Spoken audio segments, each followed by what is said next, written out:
ज्यादातर ग्रह यहाँ पे आपके आ गए हैं, तो आपके श्रृंगाटक योग का यहाँ पे निर्माण हो जाता है। बहुत बढ़िया योग है, क्योंकि ये जन्म कुंडली के धर्म त्रिकोण हैं।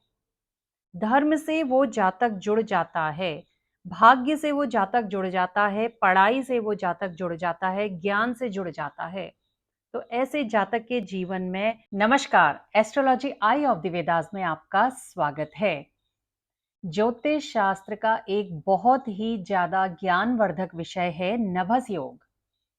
नभस योग के बारे में मैं अभी तक काफी कुछ आप लोगों को बता चुकी हूँ। इस पे 3 से 4 वीडियो पहले ही आ चुके हैं और उन वीडियो में हमने नभस योग के जो 2 मुख्य प्रकार थे, आश्रय योग और दल योग, इनको हमने अच्छे से जान लिया।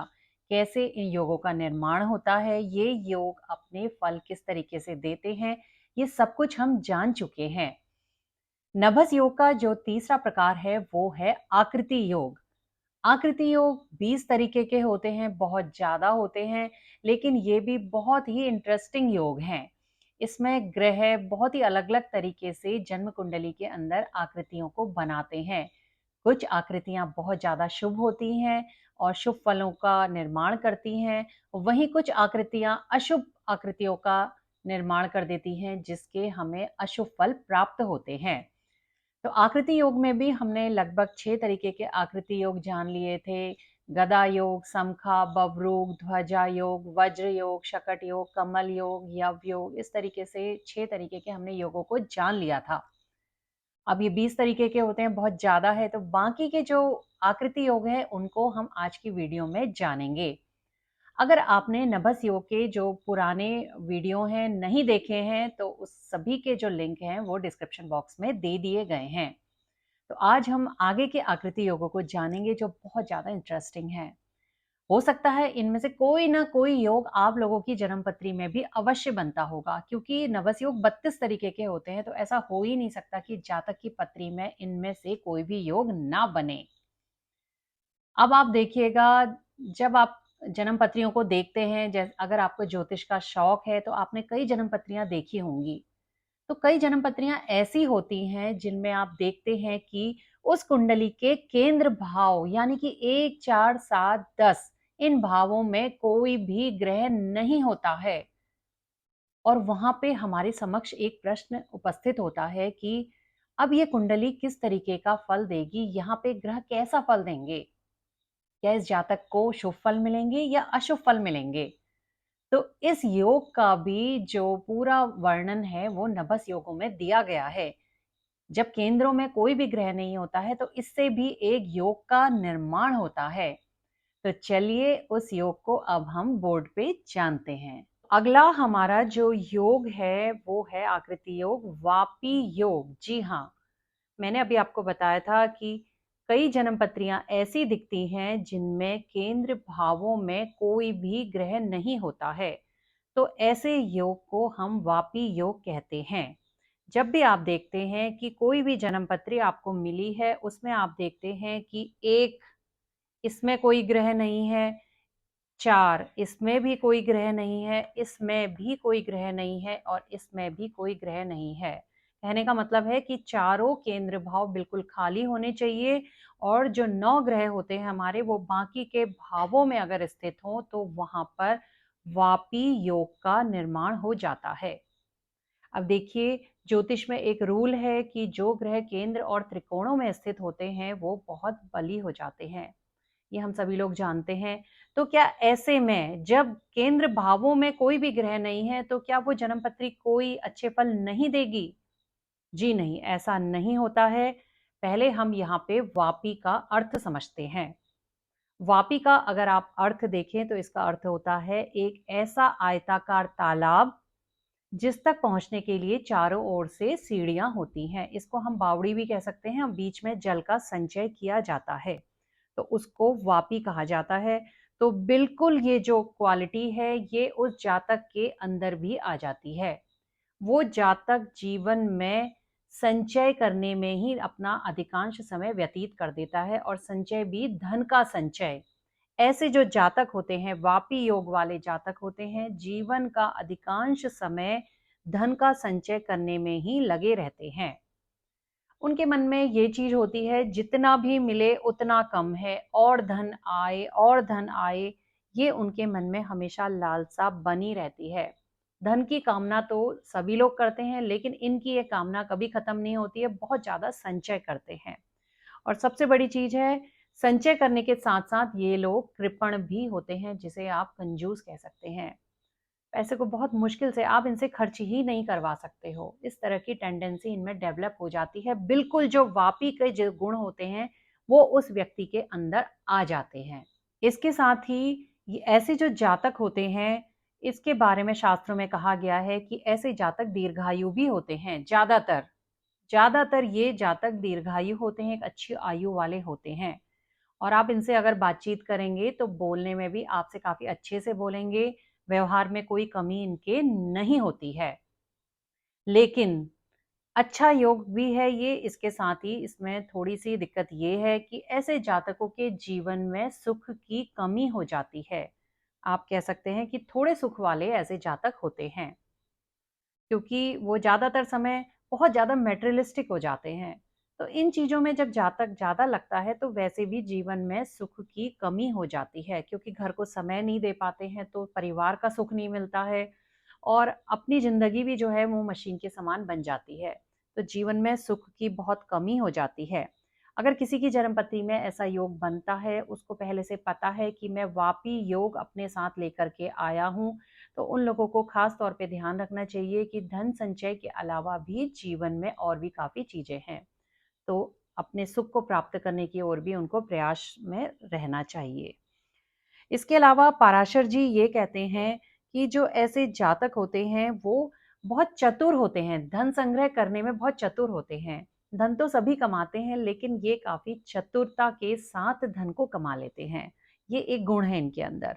इसके अलावा इनका जो धन होता है वो स्थिर धन होता है।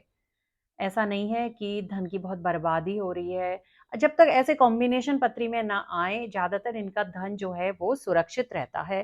तो अच्छा योग भी आप इसे कह सकते हैं। इसके अलावा ये लोग संतानें भी इनको अच्छी मिल जाती हैं, उसमें भी कोई दिक्कत नहीं होती है। बाकी इसकी हर चीज़ अच्छी है। एक इसमें प्रॉब्लम बस यही है जो मैंने आपको बताई थी कि इन लोगों के जीवन में सुख की थोड़ी-सी कमी हो जाती है। अब अगला हमारा जो आकृति योग है, उसको कहते हैं हम श्रृंगाटक योग। ये बहुत बढ़िया योग है, क्योंकि इसमें जो ग्रहों का बताया गया है, वो बताया गया है कि जब ग्रह 3 त्रिकोण यानी कि धर्म त्रिकोणों में स्थित हो जाते हैं, सारे ग्रह ना भी आएँ, अगर यहाँ पे ज़्यादातर ग्रह आ जाते हैं, आप देखते हैं कि 5-6 ग्रह भी आपके 3 त्रिकोणों में। पहला त्रिकोण हम लग्न को लेते हैं, लग्न को हमेशा केंद्र और त्रिकोण दोनों ही माना जाता है, तो पहला, 5वाँ और 9वाँ, इन तीनों हाउसेज़ में आप देखते हैं कि आपके सारे ग्रह आ गए हैं या ज़्यादातर ग्रह यहाँ पे आपके आ गए हैं, तो आपके श्रृंगाटक योग का यहाँ पे निर्माण हो जाता है। बहुत बढ़िया योग है, क्योंकि ये जन्म कुंडली के धर्म त्रिकोण हैं। धर्म से वो जातक जुड़ जाता है, भाग्य से वो जातक जुड़ जाता है, पढ़ाई से वो जातक जुड़ जाता है, ज्ञान से जुड़ जाता है।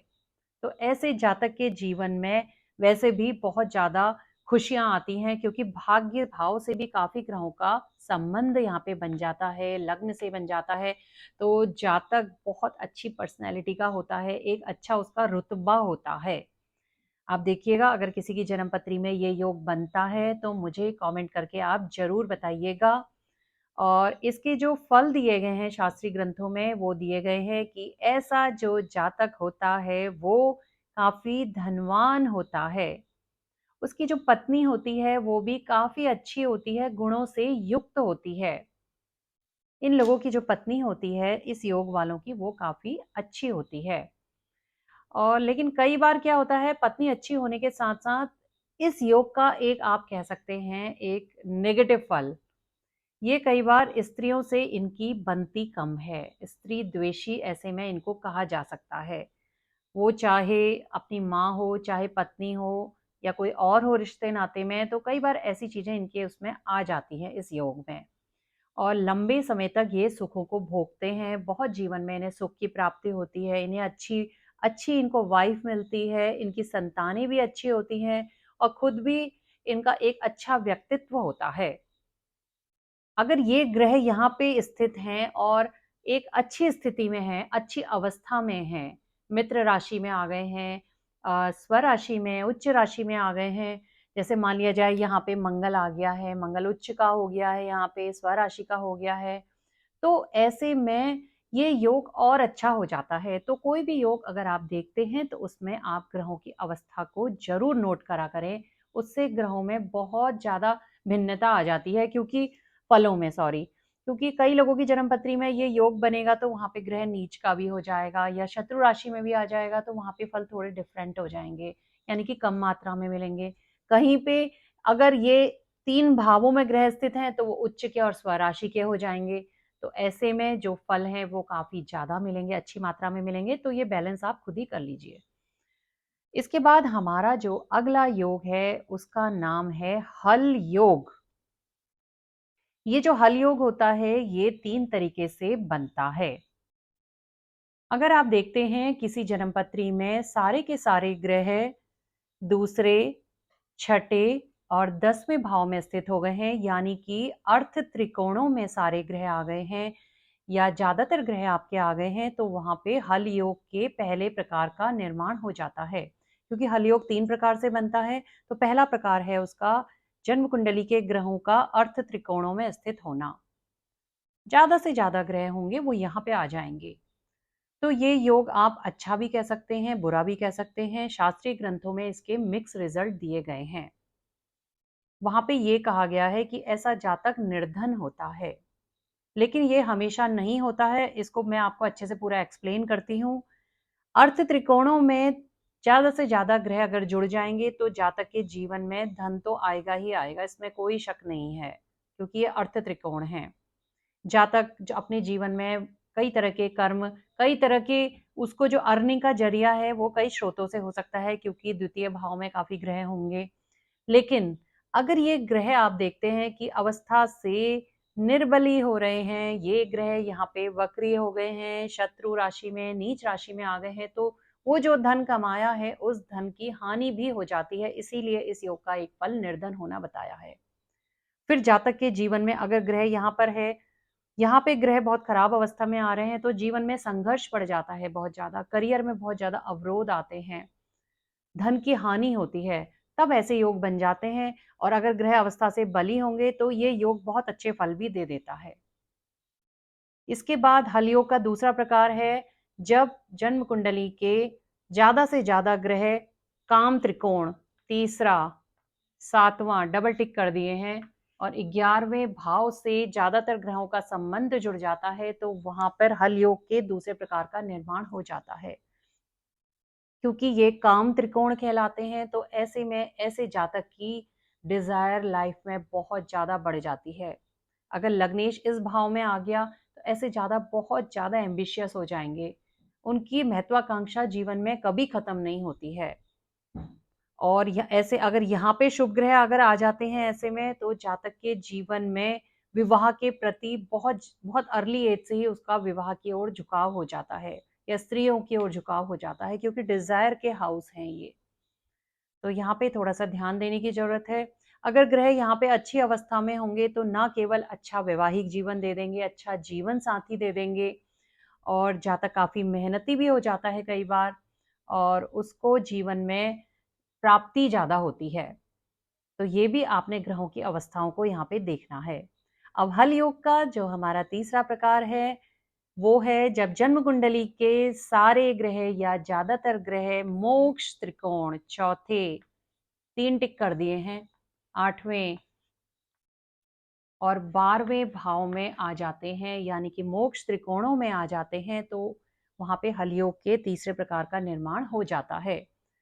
तो इसका मतलब ये नहीं है कि जातक मोक्ष की ओर उन्मुख हो जाएगा। अब यहाँ पे वही सेम प्रिंसिपल आपने लगाना है।